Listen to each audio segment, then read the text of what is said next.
ndamboda warambidzwa kutaura nyaya iyi because vaunonga kuti iwe siyadinazvo nyaya dzinonetsa dziri pamuromo but gore rineri ndokutaurirai one thing chandokwanisa ngoramba chingopromisa ndechekuti akujigiwe rinopisa ende kune vanhu vachazotanga kunongedzerana pane zvinhu zvimwe zvekuti zvinenge zvakunetsa. Pane nyaya iri kutaurwa panapa naadvocate Nelson Chamisa and I believe kuti maZimbabweans akawanda havasi kuwirirana nenyaya iyoyi. This is what I believe. Why? Because ndinogara ndiri mumastreets and I will prove you kuti why ndiri kuti maZimbabweans havasi kuwirirana nezvinhu zvekutaurwa naChamisa. Inyaya iyaya iri kunetsa nyaya yeconstitutional amendment iri kuitika iyi.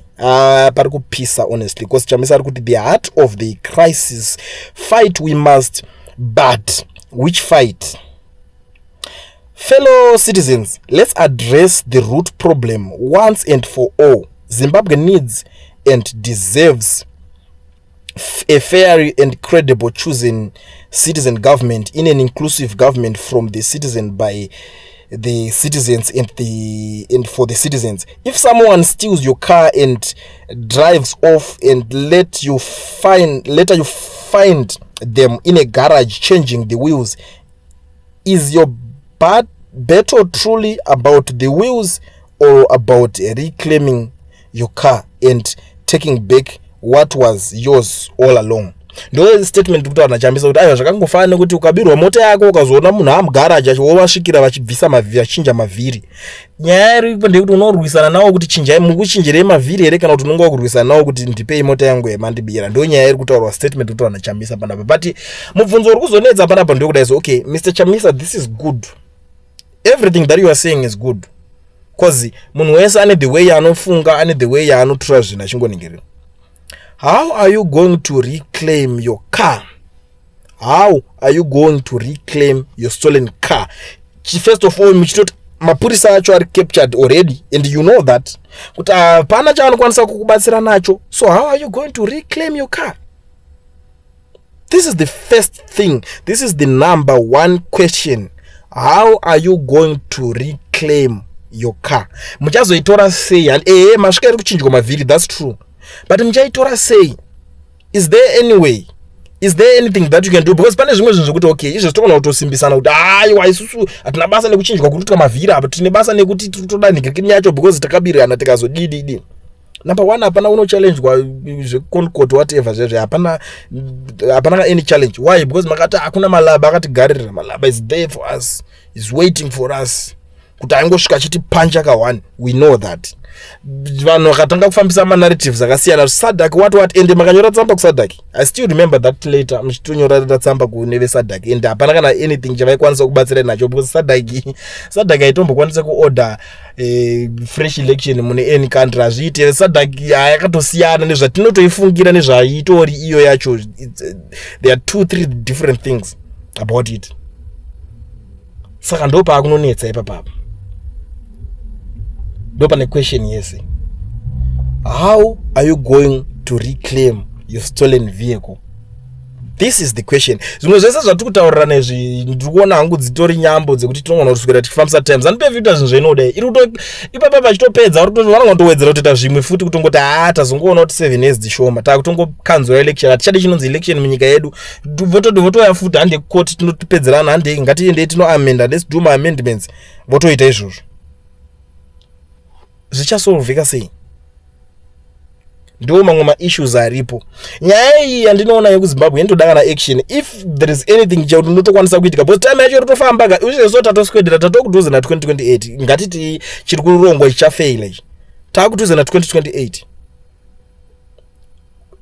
Do you think kuti vanokwanisa kuteerera umwe munhu kuti takuti vanoona kuti alright ngatitorei futi election? I remember there was a certain guy and that guy is a genius. Akataura one statement zvikanzi zanopefeka ngwarisa inozoti Chamisa inofarira ma elections.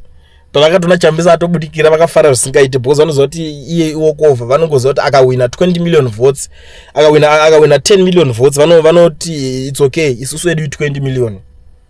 And iye vanozoti haana kana anything chaanokwanisa kuvaita. Andimukuzvona. But time irikutofamba, vanhu varitochembera, muchingovaudza vanhu kuti aiwa inini handingandondo hondo yangu iri pakuti ndakabirwa chakati. Zvobatsirika kana muchida help kuma citizens kuonesa vanhu kuti vana veZimbabwe inini ndikutomboda help kwamuri ndibatsirewo this way. because apa takada kuti vanhu va relax futi zvikuramba zvichiitika. You still remember pa mutauro nyaya kunzi Sadak pepe zve Sadak chichi what Sadak ikatosvika Zimbabwe macho ikatogadzira madigiri ikatogadzirirwa maroad ikasvika chitsika pakanaka bhasvika bhatomugadza ende vakatopedza kutomugadza vakatoita vakatoita kusvika apedza. But papa tombofamba narrative yunzi pagadzwe paSadak ipapo. PaSadak pachange pasingadyiwa rinopisa, but pakadyiwa rinopisa. Risingapise rakatozodyiwa nevanhu vanga vada kutry kuda kunosumudza musoro vakasungwa zvokuti be, because those guys it's a system yese iri kurwiswa yakatokurisa vanonetsa. Wondoti utore wakatogara uchiti ndoda kuzodai so ubvunza okay imi muti muda kugarira kuzodai so ndondowari kana muiri nyaya muda kugarira kuna ningi kava anokwanisa kuzvimirira zvese zvamuda kuita izvozvo muchanosangana namutamba kuroad ikoko kwamuda kuenda mukatoti aiwa toda kunosangana court donzi udaenda court hakuna malaba achanenge akakumirira iko ende vanhu vacho vese vari kushanda madepartment ese ndevezanu futi. Saka pachaitwa sei? Because tinoona toramba tichichembera tichingoudzana zano yacho haisi kutombomira baba, haisi kumira. Zvakaomba. But let me see kuti zvinofamba sei. Umwari kuti ndokumbirawo mumbondipindirawo zviri clear. People want to follow you and the question is what should they do now that we are faced with this vanhu voita sei? Because if there is no clear plan of action, people will do just what they can and fight whatever they can. Ari kuti coming together and uniting to demand a functioning and performing citizen government that delivers food, jobs, healthcare, education and real money. Join the movement where we are everywhere. Okay, ndo plan yega ari kuti mujoine new movement iripo. Maybe ndo kuti 2030 achizomiswa kuti because inini ndoda kunyazotarisa ma-answers vanhu vonyatsodi because unozati ndakambosa inini panapa I used to host nakawana ndotobvunza munhu kuti saka zvinhu zviri kuzofamba sei alright ndazvinzwa kuti ndo zvamuri kusapota kana kudidi munhu anongokuzoti ayekwa akahwina akadaiso hatisi kuramba iwe unozati even kwatoenda kuZANU-PF unoona wakaona ndokuzoti akahwina but saka muri kuti kudii nyaya yenyu mimi because mune proof because iwe chekutanga zvafanira muZimbabwe time ichasvika yekuti munopinda maima mufamba muZimbabwe uchiti Shambisa akahwina election obva wanzi nemwe munhu kuZANU-PF tirakusungisa ukutaura zvokunyeba kusuwa yo utata ka win election uyane proof and are you going to prove it?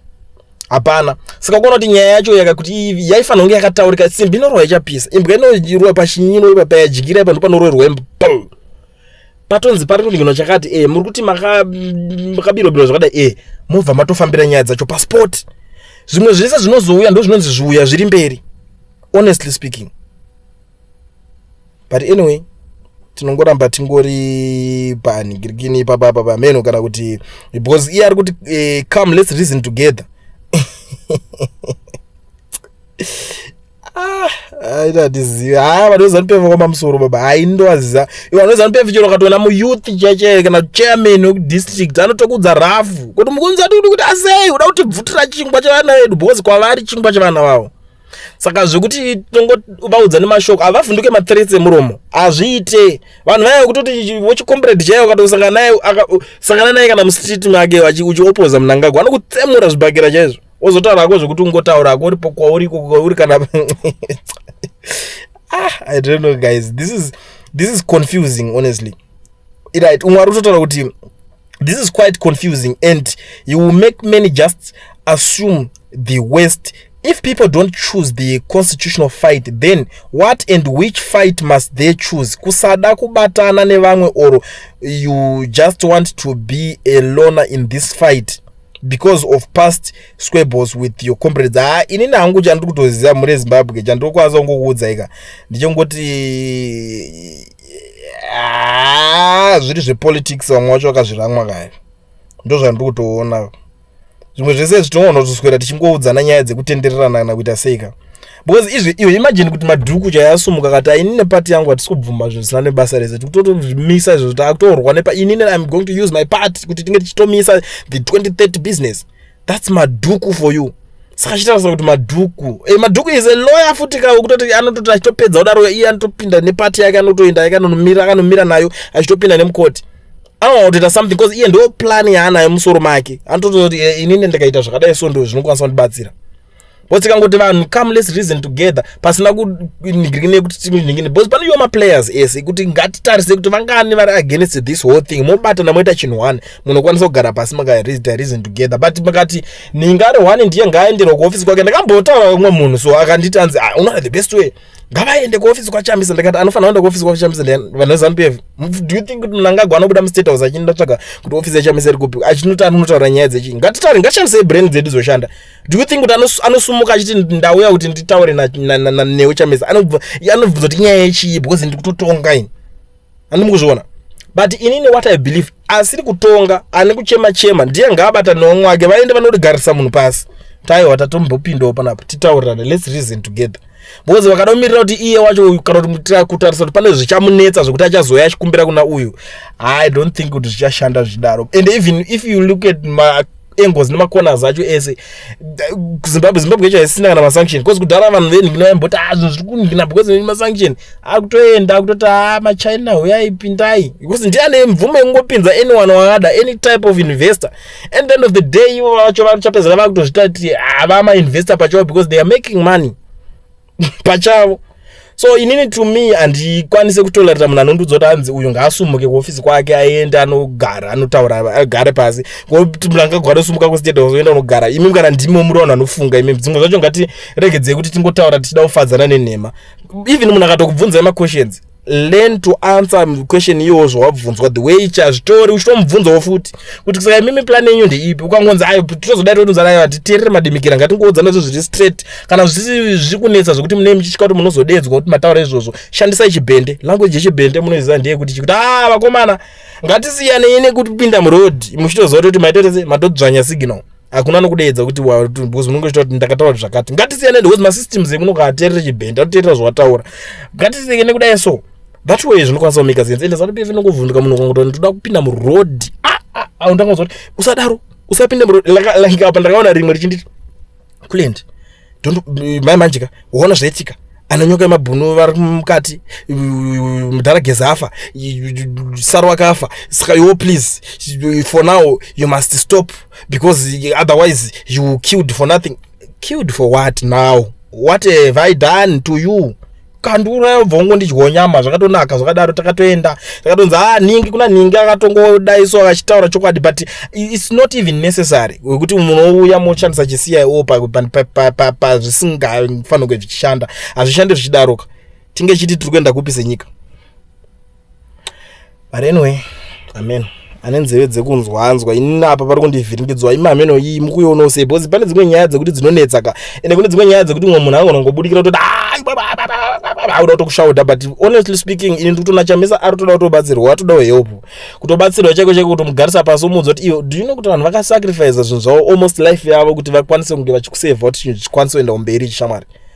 Do something kaona apa paroda kudai so apa zvotoenda zvakadaro because it doesn't make sense at the end of the day chimbointarisai kunobvunza vanhu vari kuZANU-PF anogarisana pasi kutsvukisana mazoma leaders aya baba kunotsvuka munhu maziso anobuda mucabinet mema achitanga ada kuchema naida kuchema achiudzwa zvese even munhu angagochecha atori president arotori munhigirikini vakaitana sei musuno paya nachiwenga paya madheza vachinzonzi dosia what vaitana sei kutoudzana fair kuti ayo but kusiya vanhu vachita corruption kayo nditaipipi kwei zvigananda zvakangozara kwese izvozvo ndozvinoita kuti maleaders varambe vari maleaders vanoita zvezvonenga but it's okay imimi mune venyu vamunoti havaudzirwe zvavari kuita zviri right it's up to you handizvikuziva kuti zvimwe zvacho muchazoitawo seiwo imimi maybe